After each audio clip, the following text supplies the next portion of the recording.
5장 14절에서 16절 말씀입니다. 너희는 세상의 빛이라. 산 위에 있는 동네가 숨기우지 못할 것이요 사람의 등불을 켜서 말 아래 두지 아니하고 등경에 두나니 이러므로 집안 모든 사람에게 비치느니라.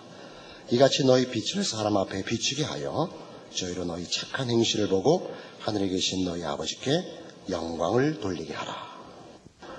여기 기록된 예수 믿는 성도들을 향한 너희는 세상의 빛이라 세상의 소금이라 하는 것들은 우리가 세상 가운데서 미치는 영향이 그 존재와 본질로서 대표되는 것을 말하고 있다 그랬습니다. 그런 차원에서 오늘 본문에 보는 끝에 있는 바와 같이 이같이 너희 빛을 사람 앞에 비추게 하여 저희로 너희 착한 행실을 보고 하늘에 계신 너희 아버지께 영광을 돌리게 하라는 이 착한 행실도 마찬가지로 그 앞에 이미 기록된 팔복에서와 같이 심령이 가난하고 애통하고 긍휼히 여기고 의에 줄이고 목마르고 하는 식의 그 새로워진 심령, 거듭난 그 심령으로서의 본질에 관한 것이지 세상적으로 가치를 두는 윤리성이나 도덕성에 근거한 착한 행실은 아닙니다. 요한복음 14장 8절에 가시면 이 말씀을 이해하기 좋은 한 아주 대표적인 예가 나옵니다. 요한복음 14장 8절 빌립이 가로되 주여 아버지를 우리에게 보여주옵소서 그리하면 족하겠나이다. 예수께서 가라사대 빌립아 내가 이렇게 오래 너희와 함께 있으되 네가 나를 알지 못하느냐? 나를 본 자는 아버지를 보았거늘 어찌 아버지를 보이라 하느냐? 나는 아버지 안에 있고 아버지는 내 안에 계신 것을 내가 믿지 아니하느냐? 내가 너희에게 이르는 말이 스스로 하는 것이 아니라 아버지께서 내 안에 계셔 그의 일을 하시는 것이라. 내가 아버지 안에 있고 아버지께서 내 안에 계심을 믿으라. 그렇지 못하겠거든 행하는 그 일을 인하여 나를 믿으라. 빌립이 예수님께 하나님 아버지를 보여달라 하자 하신 예수님의 답변입니다. 나를 본 자는 아버지를 보았다 이겁니다. 그렇게 해서 모르겠거든 내가 하는 일을 보아라. 나의 행하는 그 일을 봐라 이겁니다. 예수님께서 행하는 그 일이야말로 하늘 아버지의 성품, 인격, 그 기뻐하심 등이 나타나는 것으로 특징 지어지는 것이라 하는 것입니다. 그래서 우리 모든 신자가 신자 노릇을 하는 것은 그의 존재 자체로서입니다. 거듭난 심령이 가지는 불신자와 구별되는 어떤 본질들이다 이겁니다. 에베소서 4장에 가시면 이 부분에 대한 그 믿는 성도와 그렇지 않은 불신자들의 차이를 조금 더 구체적으로 비교해 보십시다. 신약성경 314페이지 에베소서 4장 17절입니다. 그러므로 내가 이것을 말하며 주 안에서 증거하노니 이제부터는 이방인이 그 마음에 허망한 것으로 행함같이 너희는 행하지 말라. 저희 총명이 어두워지고 저희 가운데 있는 무지함과 저희 마음이 굳어짐으로 말미암아 하나님의 생명에서 떠나 있도다. 저희가 감각 없는 자 되어 자신을 방탕에 방임하여 모든 더러운 것을 욕심으로 행하되 오직 너희는 그리스도를 이같이 배우지 아니하였느니라. 진리가 예수 안에 있는 것 같이 너희가 과연 그에게서 듣고 또한 그 안에서 가르침을 받았을진데 너희는 유혹의 욕심을 따라 썩어져가는 구습을 쫓는 옛사람을 벗어버리고 오직 심령으로 새롭게 되어 하나님을 따라 의와 진리의 거룩함으로 지으심을 받은 새 사람을 입으라 이겁니다. 옛사람을 대표하는 건 뭐냐 하면 무지한 것이요 감각 없는 것이라 그럽니다. 이런 것들은 다 우리 지금 예수 믿는 사람들을 특징 짓는 빛과 소금과 다 연결되는 단어들 아닙니까? 불신자들이 가지는 무지하다는 건 뭡니까? 어두워서 보지 못하는 것과 연관되는 것 아닙니까? 감각이 없다 하는 건 뭡니까? 썩고 있다는 거죠. 썩고 있는데 모르는 겁니다. 썩는 것과 어두운 것이 복합된 의미입니다. 그 문둥병을 생각해 보시죠. 문둥병은 그 제일 무서운 그 증상이 썩어서 살점이 떨어져 나가도 감각이 없는 것입니다. 그러니까 여기서 감각이 없는 것은 그 다른 감각입니다만은 그 떨어져 나가는 것을 못 보는 것과 연결되어 있죠. 그래서 불신자들의 병이 뭐냐 그러면 썩고 있는데 감각이 없는 것이라 얘기할 수 있고, 잘못되고 있는데 못 보고 있는 것이라 얘기할 수 있는 것입니다. 이게 다 소금과 빛과 연결된 것입니다. 그럼 우리는 어떻습니까? 24절에 있는 바와 같이 의와 진리의 거룩함으로 지으심을 받으랍니다. 진리란 뭡니까? 분별하는 것이죠. 올바른 분별을 말하는 것입니다. 그래서 이 중생하지 못한 심령들이 그 자신이 감각 없는 자 되어 자신을 방탕에 방임합니다. 썩고 있지만 모르고 있고 거기에 자신을 방임하고 있다고요. 놓아두고 있다고요. 우린 그렇지 않습니다. 우리는 이제 감각이 있습니다. 우리 안에 감각이 있어요. 심령에 대한 감각이 있어서 우리의 그 애통과 의에 줄이고 목마르는 욕구가 있습니다. 거룩한 욕구가 있습니다. 그런데 이 잘못된 중생하지 못한 영혼들이 썩고 분별이 없고 무지하고 그 눈이 가리워지고 있는 것과 비교하여 의와 진리의 거룩함으로 지으심을 받았다 하는 우리는 그 의와 진리와 거룩함이 그저 윤리성과 도덕성으로 정의되는 이상이 아니고 그 24절에 하나님을 따릅니다.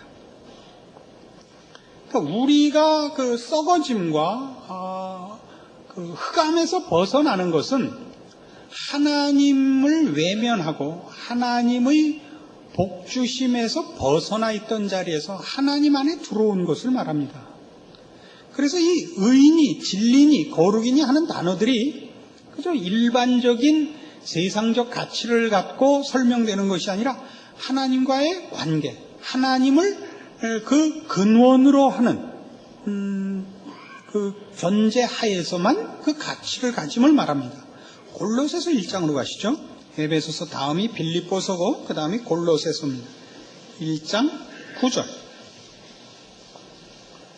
성도된 자의 진리, 분별, 생명 이런 것들이 어떻게 하나님과 깊이 연결되어 있는가 보십시오. 1장 9절.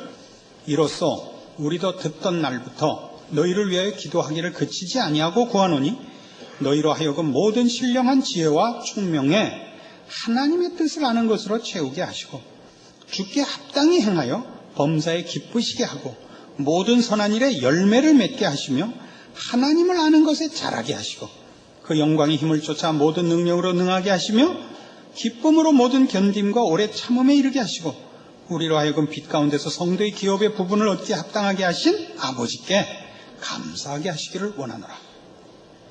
그러니까 9절에 있는 바와 같이 지혜와 총명이 하나님의 뜻을 아는 것을 지혜와 총명이라 하고 모든 행하는 것이 하나님을 기쁘게 하고 하나님의 뜻에 합당한 것이어야 하고 선한 일이라는 것이 하나님을 아는 것과 결부되어 있는 것입니다. 하나님을 알고 하나님을 근거하고 하나님을 따르고 하나님을 본받고 하나님을 기뻐하는 것을 떠나서 어느 곳에도 의인이 진리니 거룩이니 선함이니 하는 것들은 혼자서 존재하지 않는 것입니다. 이런 것들이 다 예수 믿는 자의 존재와 본질의 내용인 것입니다. 하나님을 따르고 하나님을 기뻐하고 하나님을 사랑하는 것, 이런 것들이 신앙의 본질이지 세상적인 가치에 근거한 선행, 옳음, 하나님을 떼어놓고 이런 일들을 행하면 그것은 자기 치장밖에 안 된다 이겁니다. 이것이 왜 중요하냐면 이것이야말로 이 마태복음의 저자 마태의 가장 중요한 관심이기 때문입니다. 마태복음을 마태가 쓰면서 그 첫 번째 목표로 놓은 게 무엇입니까? 동적인 유대인들의 잘못된 신앙관을 지적하려는 것이 이 마태복음을 쓰는 첫 번째 이유 아닙니까? 저들이 뭘 잘못했습니까? 하나님과 관계없이 저들이 가진 이 신앙을, 하나님을 믿는 신앙을 자기 치장으로 쓴 것 아닙니까? 마태복음 9장으로 가보시죠. 대표적인 싸움이 이런 것들입니다. 마태복음 9장 10절. 예수께서 마태의 집에 앉아 음식을 잡수실 때 많은 세리와 죄인들이 와서 예수와 그 제자들과 함께 앉았더니 바리새인들이 보고 그 제자들에게 이르시되 어찌하여 너희 선생은 세리와 죄인들과 함께 잡수시느냐. 예수께서 들으시고 이르시되 건강한 자에게는 의원이 쓸데없고 병든 자에게라야 쓸데있느니라. 너희는 가서 내가 긍휼을 원하고 제사를 원치 아니하노라 하신 뜻이 무엇인지 배우라. 내가 의인을 부르러 온 것이 아니요 죄인을 부르러 왔노라. 이 싸움은 뭐냐 하면 예수님께서 메시아라 이제 이렇게 오셨습니다. 근데 유대인들은 거부했죠. 저들은 자기네들의 처지가 구원이 필요한 처지라고 생각지 않습니다. 구원은 이미 받아놓은 것이고 보상을 받을 처지에 있다고 생각을 하는 것이고, 예수님은 보상을 받을 자는 아무도 없고 구원을 받아야 할 자만 있다는 거죠. 예수님께서 죄인들 집에 들어가시는 것은 지금 바리새인들이 생각하는 것과 어떻게 다르냐면, 바리새인들은 저 세리나 저 죄인들과 자기가 다르다는 거죠. 저들은 죄인이고 나는 의인이라는 것이고, 예수님의 이 행동과 답변은 이 너희가 말하는 이 죄인과 너희가 말하는 당사자들 의인과 차이가 없다는 거죠. 내가 이들에게 찾아가는 것은 이들보다 나은 자가 없다는 얘기죠. 이 죄인들보다 나은 자가 없다. 모두가 죄인이다. 이 얘기입니다.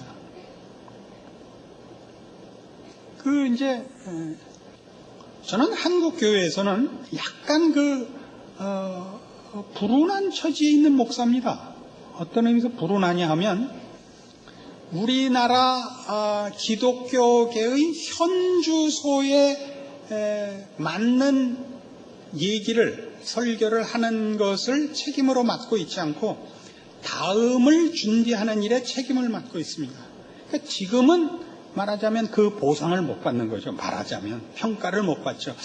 말을 어떻게 잘못 들으면 대단히 잘난 척하는 말이 됐는데 새겨 들으시기 바랍니다. today and tomorrow 그러지 마시고 새겨 들으시고, 거기에 대해서 제가 불만이 없습니다. 지금 한국교회에 제일 필요한 건 뭐냐면, 어려운 처지에서 복받아서 하나님이 우리 편이요 나를 사랑한다는 것이 현실적인 보상으로 나타나는 게 제일 급합니다. 예수 믿었더니 병 낫고, 예수 믿었더니 먹을 거 생기고, 이거 급한 겁니다. 하나님은 그렇게도 찾아오십니다. 그게 전부는 아니지만 그렇게 밖에는 하나님의 복되심과 우리를 사랑하심이 전달될 수 없다면 하나님은 그렇게도 찾아오시고, 또 지금 우리의 형편은 지적 수준으로나 민도로나 또는 역사적인 지금의 위치로나 또는 우리의 신앙적인 깊이에 있어서 그 정도가 지금 현주소입니다. 그런 의미에서 한국교회에 제일 필요하고 제일 중요한 사람은 조영기 목사님이라고 얘기할 수 있고, 우리 그를 위해서 기도해야 됩니다. 저는 어떤 의미에서는 잘난 척하는 사람들을 위해서 보냄을 받은, 그래서 미꾸라지 잡는 사람입니다. 아무것도 안 하면서 난 저렇게는 안 믿어 이러고 있는 사람들을 위해서 온 손갈쿠리 목사입니다. 여러분 다 미꾸라지요 뱀장어입니다. 혹은 독사든가 골라 잡으십시오. 그걸 잡아야 되는 거니까 우리끼리만 맞는 거예요. 우리는 여러분이 볼 땐 제가 최고의 목사고 제가 볼 땐 여러분이 최고의 성도지만 나가보면 우리는 다 지금 시점에선 조금 빗나간 사람들인 것이 사실입니다.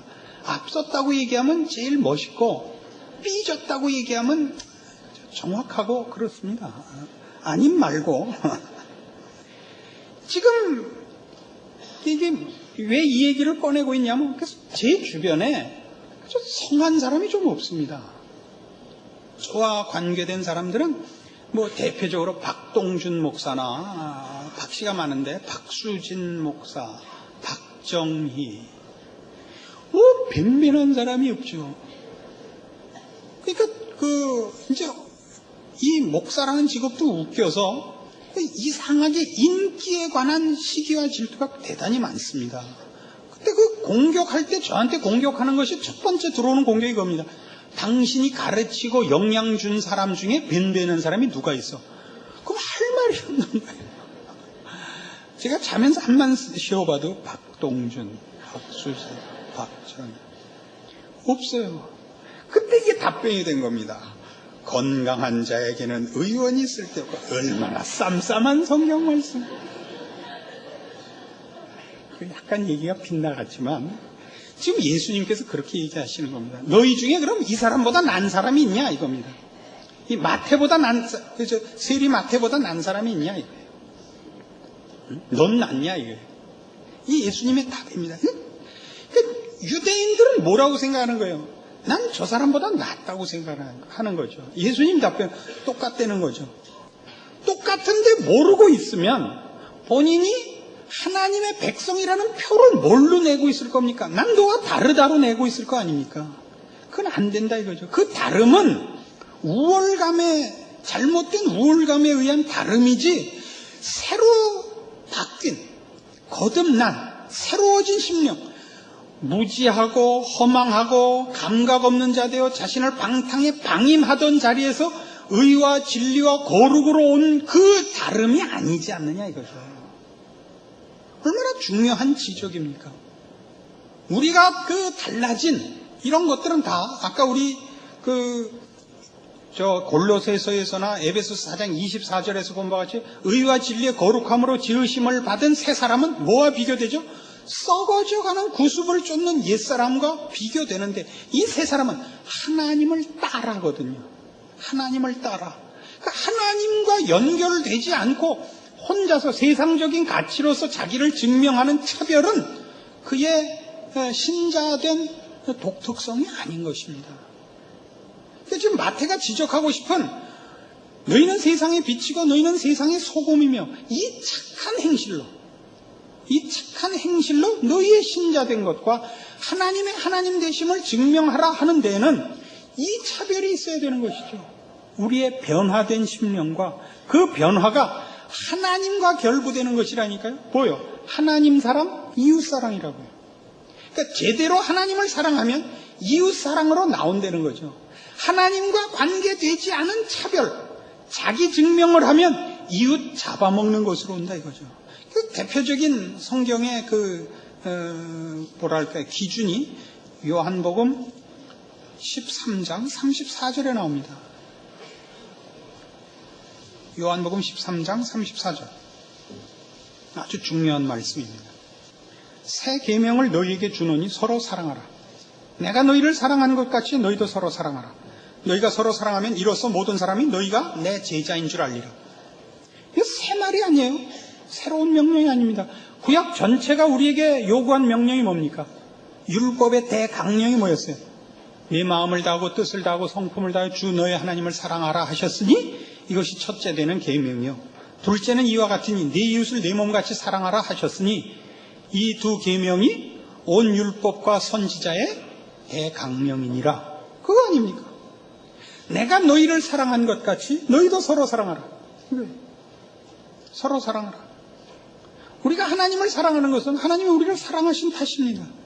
우리가 이웃을 사랑하는 것은 우리를 향한 사랑과 내가 하나님을 사랑하는 사랑으로 인하여 그 사랑이 얼마나 부유하고 넉넉한 것임을 알게 된 데 나옵니다. 우리가 받은 은혜와 우리가 받은 사랑의 넉넉함으로부터 비로소 이웃을 사랑하는 것이 나옵니다. 세상이 주는 보상들은 우리를 더욱더 목마르게 합니다. 여러분 돈 벌어갖고 만족한 적이 있습니까? 여러분 건강해서 만족한 적이 있습니까? 여러분이 세상에서 승리해갖고 만족한 적이 있습니까? 세상이 주는 것들은 우리를 더욱더 괴팍하게 만들죠. 더 이기적이 되게 하고 더 지독하게 되게 하고 더 삐뚤어지게 하죠. 하나님으로부터만 의와 진리와 거룩함이 오며 사랑이 오며 용서가 오는 것입니다. 이것을 예수님께서 우리에게 가르칩니다. 우리의 남다른 것이 뭐냐 그러면 이 사랑입니다. 사람을 불쌍히 여기는 것이요 이웃을 사랑하는 것입니다. 사랑은 행하는 자가 주인이 아닙니다. 받는 자가 주인입니다. 여러분, 이 부분에 대하여 경험이 다 있죠. 자녀를 둔 부모는 누구나 아는 것입니다. 자식을 사랑하는 부모의 마음에서 배우는 것 아닙니까? 언제 자식을 사랑하는 부모가 주도권을 쥡니까? 자녀가 쥐죠. 여러분이 자녀를 위하여 애쓰고 안타까워하는데 자식들이 달가워하나요? 지랄을 떨죠. 그런데도 아슬아슬하죠. 언젠가도 제가 이 말씀을 한 적이 있어요. 그랬더니 결혼하는 청년들이 항의를 해왔어요. 목사님, 그 무슨 말씀에 우리도 부모님을 사랑한다고요. 돈 궁할 때, 용돈 타러 올 때, 자식은 부모를 사랑하지 않아요. 안 한다는 것은 아주 안 한다는 건 아닙니다. 부모가 자식을 사랑하는 것과 비교하면 그렇게밖에는 표현할 수가 없어요. 우린 괴물이라 말입니까? 아니요. 자식을 낳으면 비로소 사람이 될 겁니다. 사랑이 뭔지를 알 겁니다. 하나님이 우리를 그렇게 사랑하십니다. 시편 103편에서 이렇게 얘기하죠. 아비가 자식을 불쌍히 여김같이 우리를 사랑하신다. 우리의 행동대로 갚지 아니하시고 우리의 처지대로 보상하시지 않는 하나님이라 그렇게 기록되어 있습니다. 왜요? 우리의 체질을 아시기 때문이라 그래요. 우리가 누군지를 아신대요. 우리를 불쌍히 여기신대요. 부모가 갖는 마음이죠. 비로소 그 자리에 서는 것입니다. 이것이 말하자면 신자된 본질입니다. 사람에 대한 이해와 하나님에 대한 이해를 바탕에 놓고 달라지는 것입니다.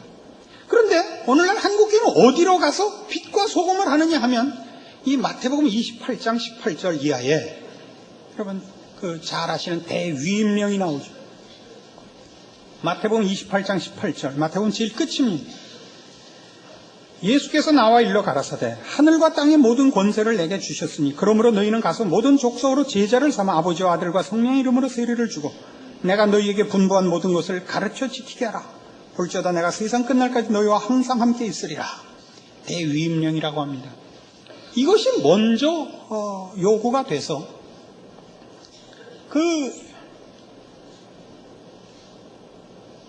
본질적인 신자의 됨됨이가 되기 전에 그 됨됨이에서부터 결실해야 되는 행동들이 먼저 요구되어 버렸습니다. 그래서 한국교회는 보기보다 실력이 없는데도 불구하고 외적으로 많은 실적을 쌓은 것 같고 외적으로 너무 높이 평가되어 있습니다. 특별히 외국 교회들이 놀라죠. 외국 교회와 달리 한국 교회는 열심히 있고 실적이 있습니다. 그 부흥 속도에 있어서나 그 한 일들이 엄청납니다. 새벽 기도를 하거든요. 일주일에 한 번씩 철야를 해요. 외국인들이 제일 놀라죠.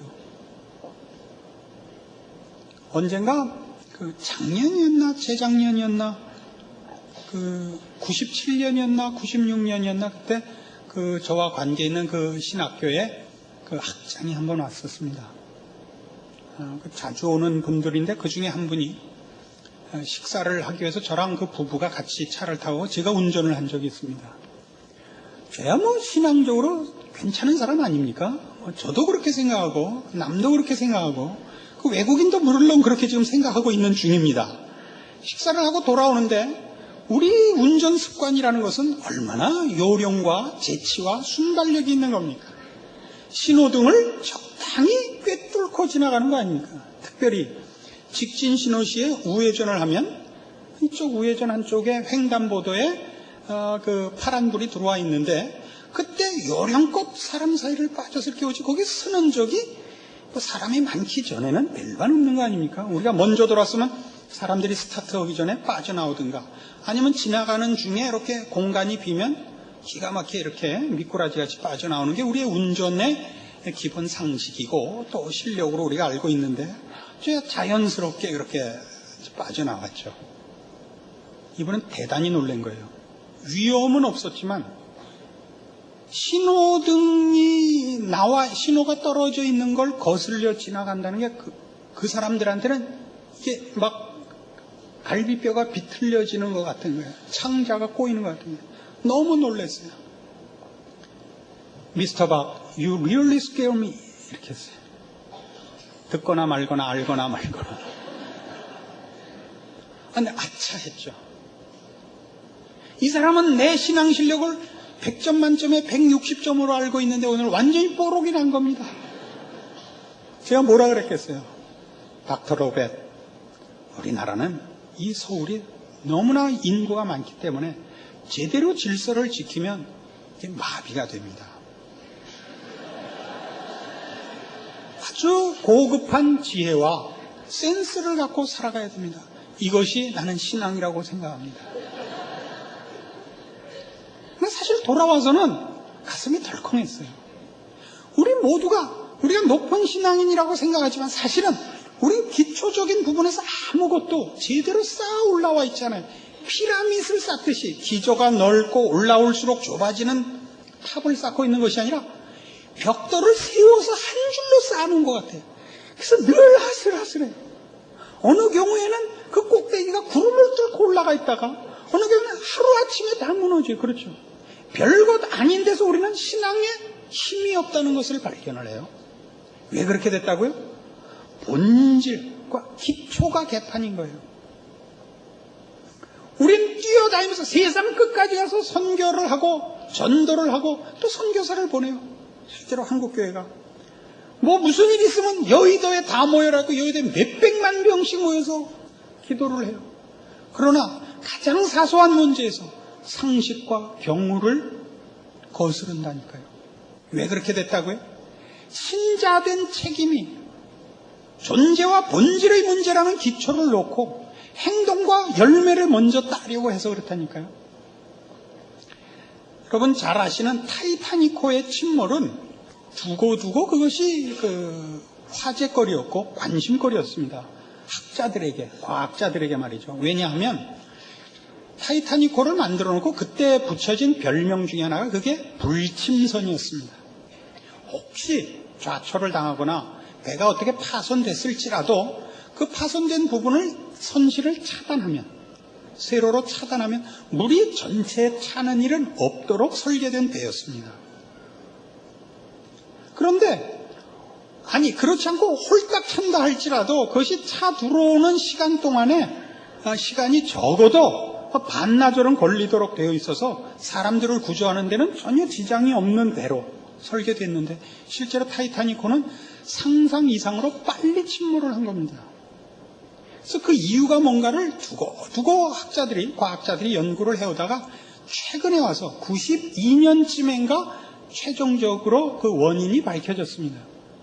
당시에 그 타이타닉호가 침몰한 그 대서양은 수온이 영하 1도쯤 되었다고 합니다.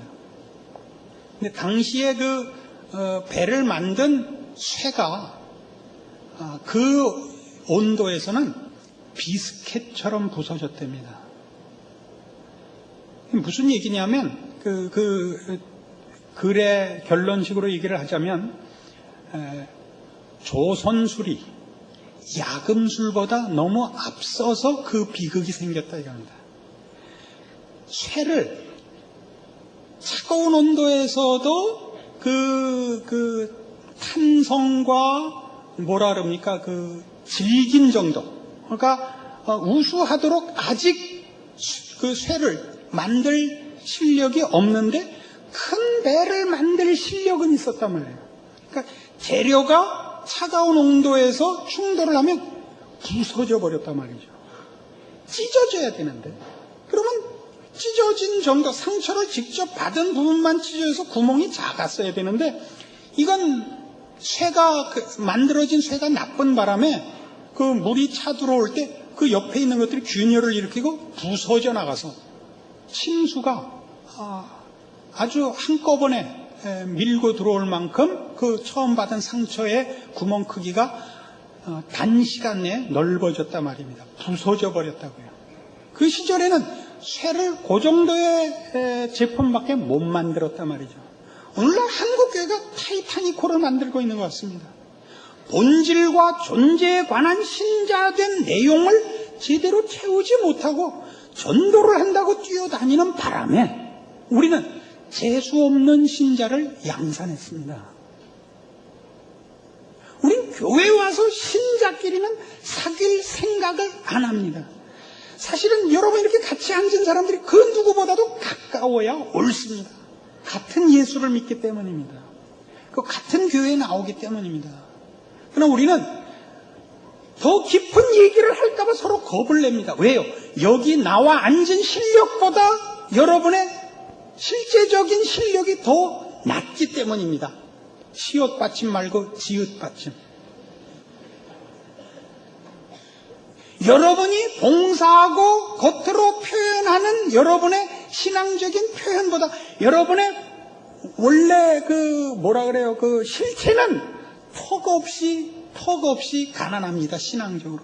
그래서 우리는 서로가 건드리지 않기로 암묵적으로 양해가 되어 있습니다. 그렇죠? 이렇게 물으면 안 되는데 사실. 그렇죠? 얼마나 재밌어요. 그렇죠? 아니면 아니라고 해보세요. 우리나라 사람들은 가장 그 양심을 찔렸을 땐 웃는다니까요. 그렇죠? 땅끝까지 이르러 내 증인이더라. 모든 족속으로 제자를 삼으라. 이런 것들이 신앙의 첫 번째 일환인데 이건 다 결과입니다. 나중에 이 부분 가서 이 말씀이 무엇을 뜻하는가를 더 자세히 설명을 드리겠습니다만은 우리가 오늘날 해야 되는 건 빛이고 소금인가 하는 것입니다. 빛을 두고 다니고 소금을 두고 다닐 수 있는 존재여서는 안 됩니다. 우리는 소금을 지나면 소금을 들고 다니라, 소금을 뿌려라, 빛을 가지고 다니라, 빛을 던져라가 아닙니다. 우리가 빛이거나 아니거나인 겁니다. 소금이거나 아니거나인 겁니다. 우리가 있는 자리에서는 우리는 소금 노릇을 거절할 수 없고 핑계댈 수 없고 빛을 발휘하지 않거나 감출 수가 없습니다. 빛은 빛일 수밖에 없고 소금은 소금일 수밖에 없듯이 우리가 있는 그곳에서는 우리는 신자일 수밖에 없어야 되고 그러면 거기에는 하나님을 따라 의와 진리의 거룩함으로 지으심을 받은 새 사람의 정체와 영향력이 있게 마련인 것입니다. 오늘날 한국은 총체적으로 위기에 있습니다. 그것은 무슨 경제적이고 사회적이고를 떠나서 도덕적으로 붕괴에 일보 직전에 있습니다. 어느 곳에서나 부정과 부패가 있습니다. 모든 기관이 그렇습니다. 모든 기관이. 아무도 정직하게 책임있게 자기 자리를 지키지 않습니다. 왜냐하면 맨 위에서부터 도둑놈이기 때문입니다. 가장 큰 도둑을 잡아놓지 않고 작은 도둑을 잡을 수는 없습니다. 몽땅 부정부패를 하고 있기 때문에 아무도 나라 걱정을 하지 않고 아무도 이 시대를 걱정하지 않습니다. 애국적 차원에서 이 말을 하자는 것이 아닙니다. 그럼 신자들은 뭐 하고 있었냐 이겁니다. 대한민국 인구의 20% 내지 25%가 신자라는데 다 실직하고 있다는 얘기예요. 그럼 자기가 있는 데서 뭐 하고 있었냐 이거죠. 신우회 만들고 전도하고 기도한 걸로 때우고 빚 노릇 안 하고 소금 노릇 안 했다 이런 얘기입니다. 여러분 새해를 맞으면서 여러분의 신자된 책임을 제대로 하리라. 그 주먹 불끈 쥐고 이마박에 십자가 그리고 돌아다니라는 얘기 아닙니다. 가만히 앉아서 그런 어떤 명분 있고 무슨 운동을 일으키자고 횃불 들고 여의도 광장에 서서 떠들지 말고 여러분 자리에서 여러분이 존재하는 한 여러분이 소금이고 빛인 것을 외면하지 않기로 작정하시라 말입니다. 그렇게 한다면 성경에 기록된 거 있잖아요. 소돔 고모라가 의인 10명이 있으면 안 멸망당했다니까요. 롯 하나밖에 없었어요. 롯 하나밖에 없어서 9명 모자라서 그게 망했어요. 이 나라도 마찬가지입니다. 의인 10명 있으면 안 멸하실 겁니다. 그 10명이 아슬아슬한 것 같아요.